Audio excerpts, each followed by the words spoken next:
ان کے گدا بھر دیتے ہیں شاہ نے زمانہ کی جھولی، پھر ان کے گدا بھر دیتے ہیں شاہ نے زمانہ کی جھولی۔ جب محتاج کا یہ عالم ہے، جب محتاج کا یہ عالم ہے، مختار کا عالم کیا ہوگا؟ نگاہ مرد مومن سے بدل جاتی ہے تقدیر، نگاہ مرد مومن سے بدل جاتی ہے تقدیر، جو ہو ذوق یقین پیدا، جو ہو ذوق یقین پیدا، تو کٹ جاتی ہے زنجیریں۔ سبحان اللہ۔ اور نگاہ ولی میں وہ تاثیر دیکھی، نگاہ ولی میں وہ تاثیر دیکھی، بدلتی ہزاروں کی تقدیر دیکھی۔ سبحان اللہ۔ کون نہیں جانتا اللہ کے ولی جن کا نام ابو علی شاہ قلندر، جانتے ہو نا؟ کیا ٹائم ہو گیا مولانا؟ دیکھیے حضرت تشریف فرمائے، 5 منٹ کی بات ہے، ختم کرتا ہوں۔ ابو علی شاہ قلندر کو کون نہیں جانتا؟ جانتے ہیں نا؟ پانی پتی، آپ کی درگاہ پانی پتی میں۔ آپ کے زمانے میں ایک خاتون بھینسوں کو پالتی اور دہی بیچنے کے لیے نکل جاتی تھی۔ ایک دن کا عالم یہ ہوا کہ بیچاری گھومتی رہی، لیکن جو اس کا دہی کسی نے نہ لیا۔ گرمی کا موسم تھا، پسینے میں شرابور، دماغ خراب تھا کہ دہی آج نے لیا، کسی نے لیا ہی نہیں۔ معاملہ کیا، بیچتی بیچتی چلی جا رہی کہ دیکھا ایک کوڑی پر ایک مجذوب بیٹھا ہوا ہے، مست بیٹھا ہوا ہے، مست بیٹھا ہوا ہے۔ دیکھا کہ بوڑھی ضعیفہ پسینے میں شرابور، آپ نے فرمایا ضعیفہ ادھر آؤ، ہم آپ کا دہی لیں گے۔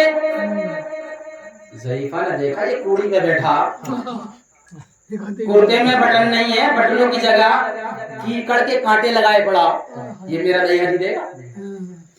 پوری پوری لحیہ شریف، ریش مبارک، داڑھی شریف کے بال مبارک پان کی پیک میں رنگے ہوئے تھے۔ مجذوب کا لفظ ہی ہوتا ہے، تو مست ہے نا، دمادم مست قلندر ہے، وہ تو قلندر ہے نا۔ جب یہ کا خیال آیا وہ بلا رہے کہ ادھر آ جا، جب آئی تو کہنے لگی پیسہ ہے جیب میں، کرتے میں گھنڈی ندارت، دہی لینے کی بات کیوں ہی مولانا، کرتے میں گھنڈی ندارت، بٹن نہیں رکھتے ہو اور ہم سے دہی لو۔ کہنے لگے بتا کتنے کی دہی؟ ضعیفہ کہنے لگی کہ 1 سونے کے سکے کی دہی ہے۔ سونے کے سکے کی، سونے کے سکے کی۔ آپ نے اپنی ران مبارک پہ ہاتھ مارا اور گٹھی بند کر کے کھولا تو دیکھا سونے کا سکہ، سبحان اللہ۔ آپ وہ ضعیفہ دیکھ کے پریشان ہوئی، یہ تو کوئی پوچھو گے ہوئی کہ لو، کہنے لگی لو دہی لے لو۔ آپ نے ارشاد فرمایا میرا موڈ چینج ہو گیا، میں دہی نہیں لیتا۔ سمجھ گئے بات نہیں؟ جنت والے تو اللہ والے، میں نہیں لیتی دہی تیری۔ کہنے لگی نہیں بابا دہی لے لو، کیا چاہیے تجھے؟ کہنے لگی مجھے روپیہ چاہیے۔ آپ نے ارشاد فرمایا روپیہ بھی لے جا اور دہی بھی لے جا، اور روزانہ آتی رہے اور اپنے پاس یہاں سے روپیہ لے کے جاتی رہے۔ خوش ہو گئی، یہ اللہ والوں کی شان۔ آپ نے ارشاد فرمایا روزانہ آ اور یہ سونے کا سکہ لیتی ہے۔ ابھی ضعیف روز آتی تھی آ کے سونے کا سکہ لے کے چلی جاتی تھی۔ ایک لمبا زمانہ گزر گیا، جب پیسہ اکٹھا ہو گیا، تمام سکے اکٹھے ہو گئے، تمام سکے اکٹھے ہو گئے، تو اس کے بعد اس ضعیفہ کے شوہر نے کہا کہ ہمارے گھر میں ایک پھول نہیں ہے، پھول یعنی اولاد نہیں ہے۔ ان بابا نے ہمیں مال و زر تو بہت دے دیا، لیکن جب تم اب کے جاؤ تو ان سے مال و زر کی بات مت کرنا، بلکہ اپنے گھر کے اندر ایک پھول سے رننے سے بیٹے کی بات کرنا۔ کہنے لگی ہاں بات تو صحیح ہے، اس مال کے کریں گے جب ہمارے گھر میں کوئی ہے ہی نہ تو کریں گے کیا۔ اس لیے اب جو ضعیفہ جاتی ہے مٹکا لے کے اور پہنچتی ہے، سلام کرتی ہے، سلام کرنے کے بعد میں آپ کا جواب نے جواب دیا تو آپ سکہ لینے کے لیے دینے کے لیے تیار تھے۔ کہنے لگی ضعیفہ کہ بابا پیسہ تو بہت ہو گیا، مال تو بہت ہو گیا، اب مجھے پیسے کی ضرورت نہیں ہے، مال و زر کی ضرورت نہیں ہے۔ کہنے لگے بابا پھر بتا کس چیز کی ضرورت ہے؟ آپ نے آپ کی بارگاہ میں عرض کرتی ہے بابا لمبا زمانہ ہو گیا اور آپ بھی مجھے دیتے رہے، مال و زر دیتے رہے، میرے گھر میں اکٹھا ہو گیا، اس کی ضرورت نہیں ہے مجھے، اب مجھے ضرورت ہے تو میری گود میں بے بچہ نہیں ہے، مجھے پیارا سا جان سا بیٹا کا فرما دو۔ آپ نے ارشاد فرمایا اچھا بیٹا چاہیے، ٹھیک ہے۔ اب ذرا دیکھو اس قلندر کا کلام دیکھو، یہ نہیں کہا کہ جب بیٹا مل جائے گا، بلکہ آپ نے ارشاد فرمایا کل آنا لیکن میرا ایک پیغام لے کے جانا۔ ضعیفہ کہنے لگی بابا بتائے تو صحیح کیا پیغام ہے؟ آپ نے ارشاد فرمایا اے ضعیفہ تو آپس میں گھر جانے کے بعد میں عورتوں سے مشورہ کرنا، کس کے گھر کے اندر پھول نہیں ہے، کس کی گود اجڑی ہوئی ہے، کس کی گود میں بیٹا یا بیٹی نہیں ہے، ان سب کو ساتھ میں لے کے آنا اور یہاں سے پھر جھولی کو بھر کے جانا۔ سبحان اللہ۔ تو عورتوں کو تو پتہ ہوتی ہے، کسی کو پتہ ہو یا نہ ہو، عورتوں کو آپس میں پتہ ہوتی ہے کس کے گھر میں ہے کس کے گھر میں نہ، کیا ہے کیا نہیں، سب کو پتہ ہوتا۔ تو اس لیے جب وہ گئی تو رسالے میں نے پڑھا ہے کہ ان عورتوں کی تعداد 28 یا 29 ہو گئی، 28 یا 29 عورتیں نکلی۔ اب وہ ساری کی ساری جمع ہوئی اور جمع ہونے کے بعد میں بابا کی بارگاہ میں چلی جا رہی ہیں۔ بابا کو دیکھا کہ 5 اب آ رہے ہیں، آپ سلام کرتی ہے، جواب مل جاتا ہے۔ کہنے لگے بابا کیا آپ سب آ گئی، کون کون ہے، کیا کیا حال ہے؟ کسی نے کہا کہ 10 سال شادی کو ہو گئے بچہ نہیں ہے، کسی نے کہہ دیا 7 سال ہو گئے بچہ نہیں ہے، کسی نے کہہ دیا 5 سال ہو گئے بچہ نہیں ہے۔ یعنی جیسے جیسے وقت گزرا تھا شادی کے بعد میں ساری عورتوں نے بتا دیا۔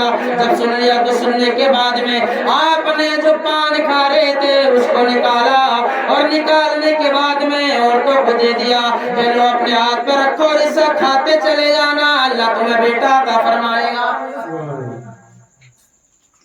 تو اب منہ سے نکلے ہوئی چیز ہو تو دل تو گڑبڑ کرے گی، لیکن جو اولاد کی بھوکی تھی انہوں نے کھا لیا۔ ایک ایسی خاتون تھی، اولاد کی تو ضرورت اسے بھی تھی لیکن دل اس کا گڑبڑ کر گیا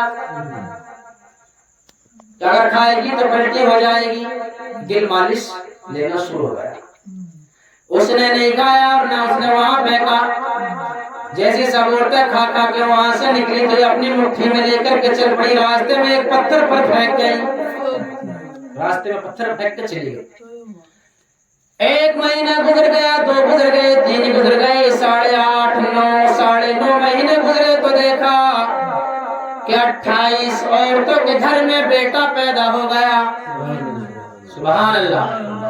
اور وہ جو 29ویں تھی اس کے گھر میں بیٹا پیدا ہی نہیں ہوا، شور ہو گیا، خلبلی مچ گئی، ہلچل مچ گئی کہ 29 گئے تھے، 29 میں سے 28 کو اللہ نے بیٹا عطا فرمایا، لیکن اس سے بیٹا ہی نہیں دیا۔ بیٹا تو بیٹا، بیٹی بھی نہ دی، بات کیا ہے؟ اب یہ ساری پہنچتی ہیں بابا کی بارگاہ میں، مبارکباد پیش کرتی ہیں، بتاتی ہیں کہ سب کے گھروں میں اللہ نے بیٹا عطا فرمایا، لیکن اب ایک خاتون ایسی ہے کہ اس کو اللہ نے بیٹا عطا نہیں فرمایا۔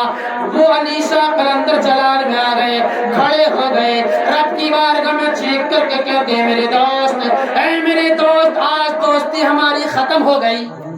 جلال میں آ گئے. میرا کام تھا ان کو اپنا اگل دینا, میرا کام تھا اپنے منہ سے چبا ہوا پان دینا, اس کو پار کرنا تیرا کام تھا, تو نے ادھورا کیوں چھوڑا؟ اللہ پاک نے ارشاد فرمایا میرے محبوب میرے دوست ناراض مت ہونا, اس میں میری کمی نہیں ہے اور تیری بھی کمی نہیں ہے, کمی ہے تو اس خاتون کی کمی ہے. جن نے اس کو کھایا تھا ہم نے اس کو اولاد عطا فرما دی, اور جس نے نہیں کھایا تھا ہم نے اس کو اولاد عطا نہ فرمائی.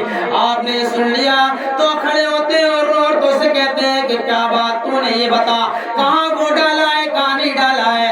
اس نے وہ گھبرا گئی ڈر گئی کہ ایسا نہ ہو کہ بابا مجھ پہ مار پھیر دیں.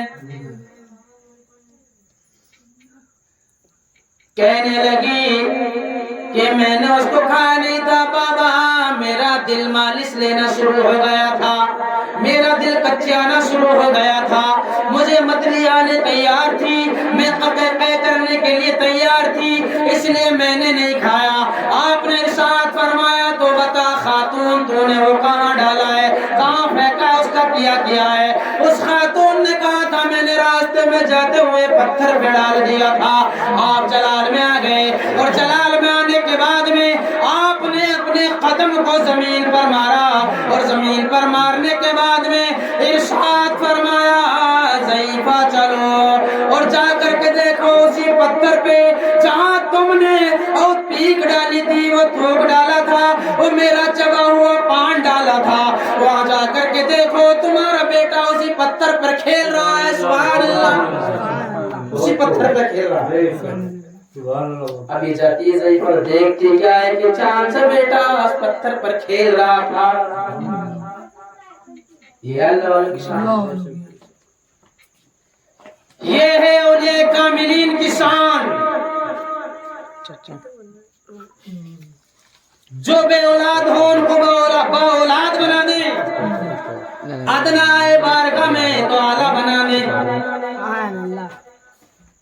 ناقص آئے تو اس کو تام مکمل بنا دے, مکمل کر دے. بغیر قیمت کی کوئی دھات آئے تو اس کو بیش قیمت بنا دے. یہ تو اللہ والوں کی شان ہوتی ہے.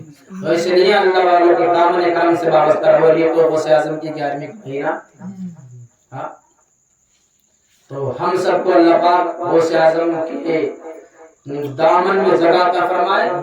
غوث اعظم اور تمام اولیاء کاملین کا سایہ ہم سب کے سروں پہ تاج سلامت فرمائے. اس بولنے میں جو بھی غلط ہوئے ہیں مولا تعالیٰ اپنے حبیب کے صدقے کو گھر سے معاف فرمائے. مجھے اور آپ اور ہم سب کو حق بولنے اور حق سننے اور حق پر عمل کرنے کی توفیق عطا فرمائے. ایک مرتبہ بلند آواز سے کلمہ طیبہ پڑھیں لا الہ الا اللہ محمد رسول اللہ. خوب کی شہر چمن پھول چنے شاد رہے, خوب کی شہر چمن پھول چنے شاد رہے, باغ ہوا جاتا ہمیں گلشن تیرا آباد رہے, اور چمن باقی رہا تو پھول پھول کھلیں گے, اور زندگی سلامت رہی تو پھر ملیں گے. السلام علیکم ورحمۃ اللہ.